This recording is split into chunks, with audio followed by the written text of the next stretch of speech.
Hello everyone, good morning. আশা করি তোমরা সবাই অনেক ভালো আছো এবং অনেকে ভালো নেই। বর্তমানে যুগের যে অবস্থা হয়েছে আমাদের ভারতের, আমাদের পশ্চিমবঙ্গের বিশেষ করে কি হবে একদমই আমি যখন ভাবি না যে এটা যদি বড় আকার ধারণ করে তাহলে আমাদের কি অবস্থা হবে, ভাবলে একটু অবাক লাগে। তো যাই, যেটা হওয়ার সেটা তো হবেই, সেটাকে আমিও চাইলে চেঞ্জ করতে পারবো না, তুমিও চাইলে চেঞ্জ করতে পারবে না, বা তোমরাও চাইলে চেঞ্জ করতে পারবে না। তো সকালে উঠে স্নান টান করে নিয়ে ব্লগটা আমি স্টার্ট করি, কারণ আজকে তাড়াহুড়োতে না ব্লগটা করার একদমই এনার্জি ছিল না, করতেও চেয়েছিলাম না। কিন্তু তারপরে ভাবলাম যে যেটা টার্গেটে রেখেছি রোজ একটা করে মিনি ব্লগ দেবো, সেটা তো তোমাদেরকে দেবই। তো তারপরে দুপুরের রান্নাবাড়ির দায়িত্ব আজকে আমারই পড়েছিল, কারণ মায়ের আজকে একাদশী। আর সেদিন যে তোমাদেরকে দেখিয়েছিলাম যে গাঁথনিটা মিস্ত্রি দাদার গেথে অনেকটাই উঠিয়ে দিয়েছে, তারা এই প্রপার জিনিসটা মাঝখানে দেয়নি, তারা এক সাইডে দিয়ে দিয়েছিল, যার কারণে ওটাকে আমাদেরকে ভেঙে আবার নতুন করে গাঁথার নতুন করে আবার গাঁথা স্টার্ট করা হলো।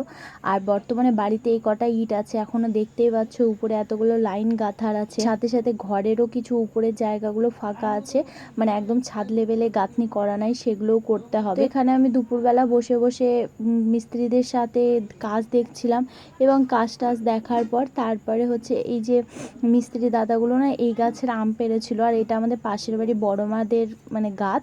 আর এই গাছের আমগুলো এতটা পরিমাণে টক, আমি তো সেরকম কাঁচা খাই না, কিন্তু যখন পাড়া ছিল এরা না 1-2 কামড় খেয়ে রেখে দিয়েছিল আমটা, কারণ এতটা পরিমাণ টক তারা সেটা খেতে পারি। তো আমি এখানে আম খাচ্ছি, আর আমার হাজবেন্ড আমাকে দেখে হাসছে যে এত টক আম তুমি কিভাবে খাচ্ছ।